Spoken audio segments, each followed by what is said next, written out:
Monsieur Jean-Marie Aka, président du patronat ivoirien, est-ce quelque chose dont vous avez rêvé?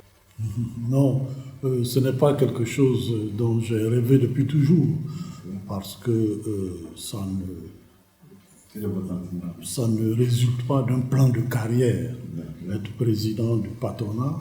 Comme vous le savez, la Côte d'Ivoire est engagée dans un plan au niveau national, initié par le gouvernement, un plan très clair, qui est le plan national de développement 2016-2020 dans lequel nous sommes. Ce plan-là vise à amener notre pays à l'émergence à travers une transformation structurelle de son économie par une plus grande industrialisation. Donc, venant du secteur industriel, au-delà donc de mon expérience dans les filières, c'est peut-être un élément qui a été pris en compte pour répondre aux problèmes spécifiques de l'heure. Nous recherchons toujours le choix le plus approprié pour porter les préoccupations du secteur privé à une période donnée. Le deuxième aspect, effectivement, c'est que le patronat, après donc la présidence très forte de mon prédécesseur, le président Jean Kakou Diagou, qui a fortement marqué le patronat ivoirien avec un mandat très fort, un mandat, je dirais, sur une certaine durée. Il était important peut-être de s'assurer que son successeur soit à même de maintenir la cohésion au sein de ce patronat-là. Parce que très souvent, on sait que des fois, après, je dirais, le départ d'un père de famille avec une forte personnalité, il peut y avoir quelques turbulences au sein de la famille.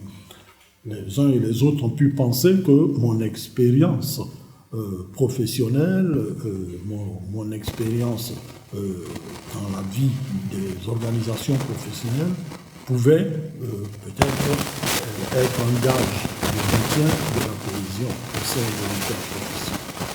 Maintenant, ça, c'est mon analyse. Mais je n'ai jamais fait l'exercice précis de savoir véritablement qu'est-ce qui a pu dicter le choix de mes pairs, parce que c'est une élection qui porte le président de la Confédération générale des entreprises de Côte d'Ivoire. Alors, vous héritez d'un patronat fort, vous l'avez dit tout à l'heure. Quels seront les principaux axes de votre action, votre programme? Bien, alors, effectivement, nous héritons d'un patronat fort qui est devenu un partenaire, un interlocuteur incontournable en tant que représentant du secteur privé. Donc, vis-à-vis des pouvoirs publics, vis-à-vis des partenaires techniques et financiers, etc. Je pense que la première des choses que nous aurons à faire, bien sûr, c'est de maintenir ces acquis-là.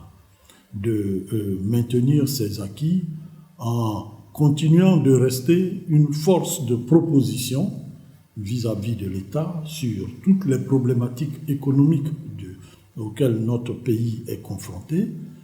Également, c'est de maintenir cet acquis-là en renforçant notre coopération, en renforçant notre relation avec les différents partenaires techniques et financiers.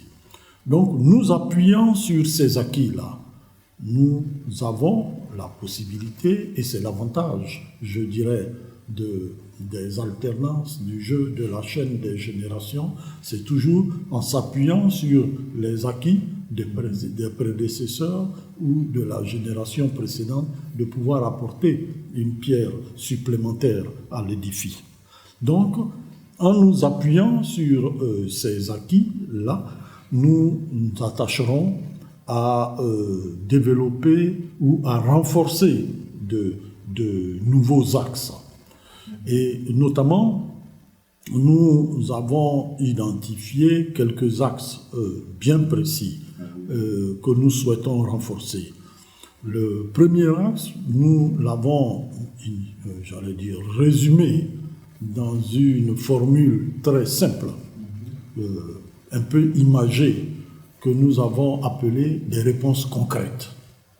Donc, nous voulons mettre l'accent sur un plaidoyer soutenu en faveur de l'économie réelle, donc qui touche les problèmes au quotidien, au-delà des aspects macro, qui touchent les problèmes au quotidien des entreprises. Dans ce chapitre, dans ce credo des réponses concrètes, nous souhaitons également mutualiser nos forces et mutualiser nos moyens pour apporter des réponses concrètes aux entreprises sur des problématiques pour lesquelles elles ne sont peut-être pas en mesure, toutes seules, prises individuellement, de mettre en œuvre les réponses adéquates. Ça peut toucher des problématiques de formation, ça peut toucher des problématiques d'accès à des expertises d'un certain niveau, qui ont des coûts qui généralement peuvent être difficilement accessibles à certaines entreprises, aux entreprises moyennes et encore plus aux entreprises petites prises individuellement. Chercher à apporter le plus possible de réponses concrètes aux préoccupations des entreprises. Le deuxième axe que nous allons aborder avec beaucoup d'engagement, c'est celui que nous résumons dans ce deuxième credo que nous appelons la compétitivité partagée. Oui, nous comptons développer des pôles de compétitivité qui puissent permettre aux entreprises, d'une manière générale, aux industries de notre pays d'améliorer, de renforcer leur compétitivité.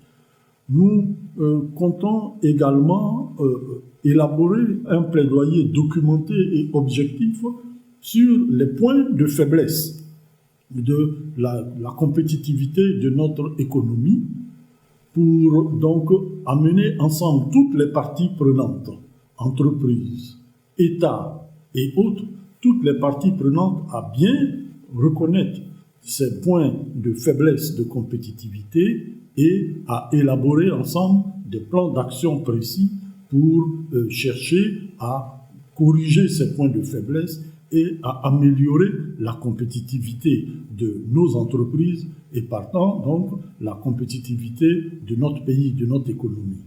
Parce que nous sommes dans un monde de plus en plus ouvert et si nous ne sommes pas compétitifs, si nos entreprises ne sont pas compétitives, elles ne pourront pas être pérennes ou elles ne pourraient pas avoir un développement à l'échelle sous-régionale, à l'échelle régionale, à l'échelle africaine, où elles vont être confrontées à des entreprises, à des économies d'un autre niveau de compétitivité. Président, dites-nous, selon vous, de quoi a besoin le patronat ivoirien pour être encore plus fort? Bien, comme je dis, le patronat ivoirien, il est déjà relativement fort. Il est déjà relativement fort, mais pour être encore plus fort, il a besoin effectivement d'un certain nombre de choses. Il a besoin d'une cohésion renforcée, c'est un élément important. Donc c'est un des piliers sur lesquels nous comptons travailler, une cohésion renforcée, c'est-à-dire mettre vraiment l'accent sur un mode de gouvernance collégiale et participatif qui amène les entreprises d'une manière générale, d'une manière encore plus large, à s'approprier l'action de leur confédération. Donc c'est également pour une cohésion renforcée, c'est de faire de la CGECI, la confédération, une confédération qui soit en liaison permanente avec ces fédérations, avec ces organisations de base avec ses membres qui soient en relation permanente et donc qui établissent des relations de complémentarité et de confiance avec ces membres-là. Donc c'est un des éléments qui effectivement nous paraît nécessaire pour permettre à la CGECI d'être une organisation performante encore plus forte. L'autre élément qui nous paraît important pour bâtir une organisation, pour, disons, amener notre organisation professionnelle vers plus de force, appelons-le comme ça, c'est le développement d'un entrepreneuriat national. C'est un des points sur lesquels nous comptons mettre l'accent, qui a un point qui a déjà été initié, engagé par le président Diabou, mais sur lequel également tout le travail est encore à faire pour, d'une part, continuer à développer l'esprit entrepreneurial dans notre jeunesse. Donc, la CGECI, vous le savez, a initié depuis quelques années des activités fortes comme la CGECI Academy, etc., qui, petit à petit, contribuent à répandre l'esprit entrepreneurial au sein de la jeunesse ivoirienne. C'est un élément que nous devons donc continuer de travailler, mais également, au-delà de la jeunesse, c'est œuvrer, continuer, travailler la CGECI, contribuer à l'émergence d'un nombre plus important de champions nationaux. C'est ce développement de l'entrepreneuriat national à travers des champions nationaux, à travers un tissu dense de PME qui également contribuera à faire un patronat ivoirien encore plus fort. Donc, bien entendu, il faut que nous soyons clairs.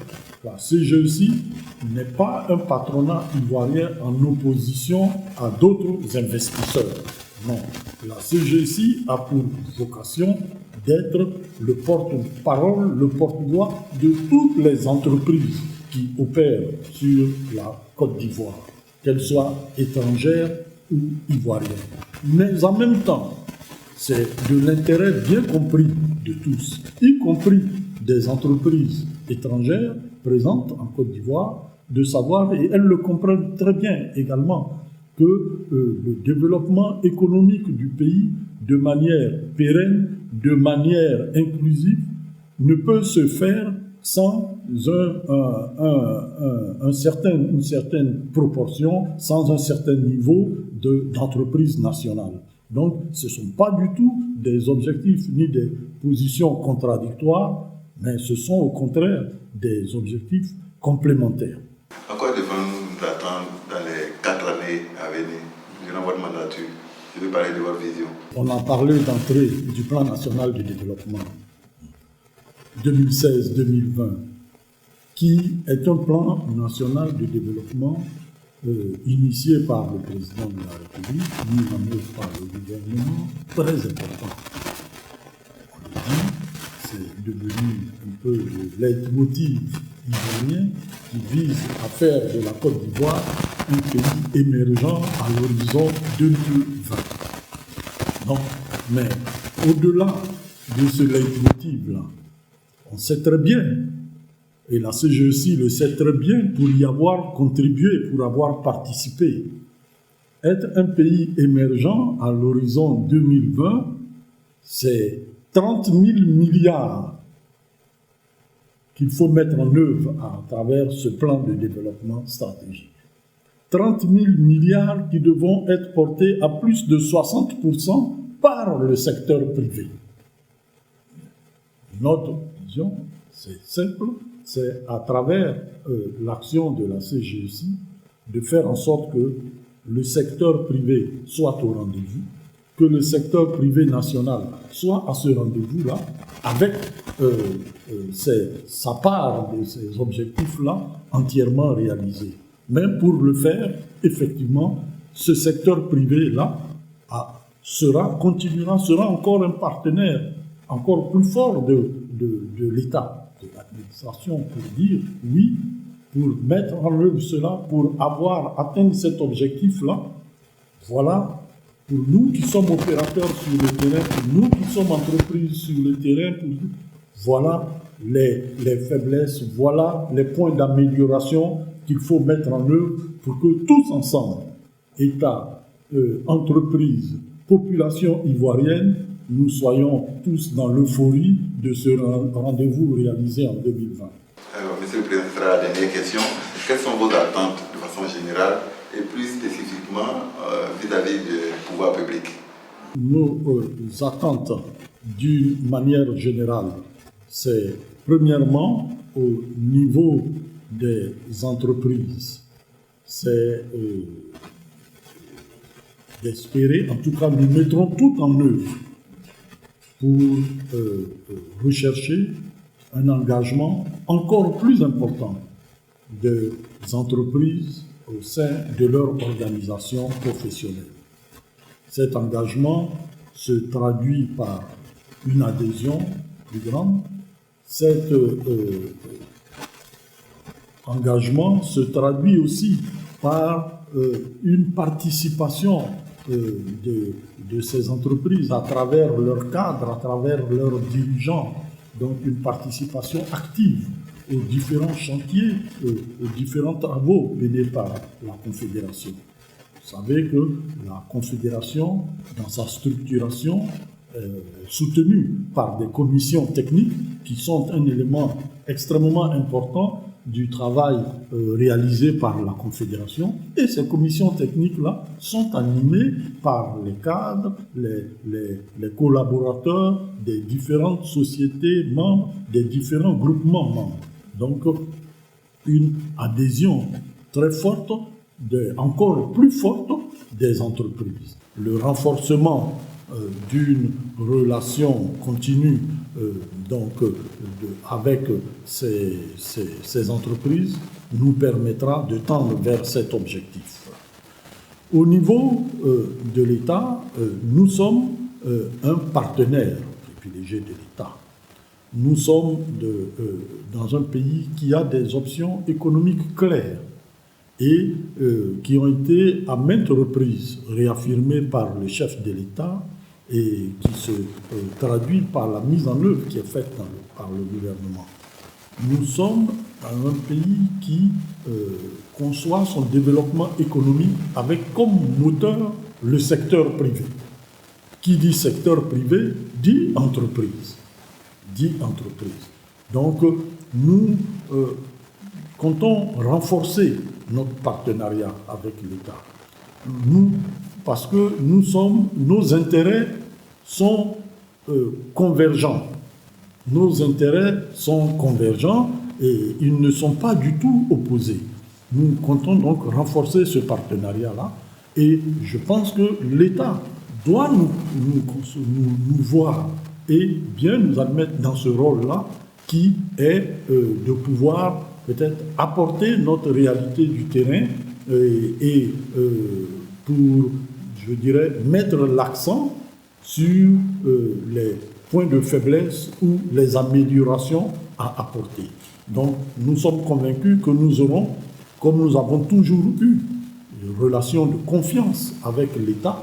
Et donc, bien sûr, la CGECI, en tant qu'organisation patronale, a une dimension syndicale, en ce sens de porter les préoccupations de ses membres, en ce sens de défendre ses membres sur des problématiques bien précises, mais dans un objectif de développement économique. Dès l'instant où nous parlons de développement économique, nous ne pouvons être que dans des objectifs convergents avec l'État. Donc oui, nous essaierons de soumettre à l'État, au pouvoir public, des mécanismes effectivement très pratiques pour mettre en œuvre cette collaboration-là. Parce qu'on peut effectivement, des fois, avoir la même vision, avoir les mêmes objectifs, les mêmes intérêts, mais il est important d'avoir des modes opératoires qui soient peut-être clairement définis pour permettre d'avancer. Donc nous n'hésiterons pas à proposer à l'État des mécanismes de concertation, des mécanismes de monitoring permanent qui puissent nous permettre vraiment de nous assurer, État et nous, secteur privé, que nous sommes toujours en train d'avancer dans la bonne marche vers l'objectif final.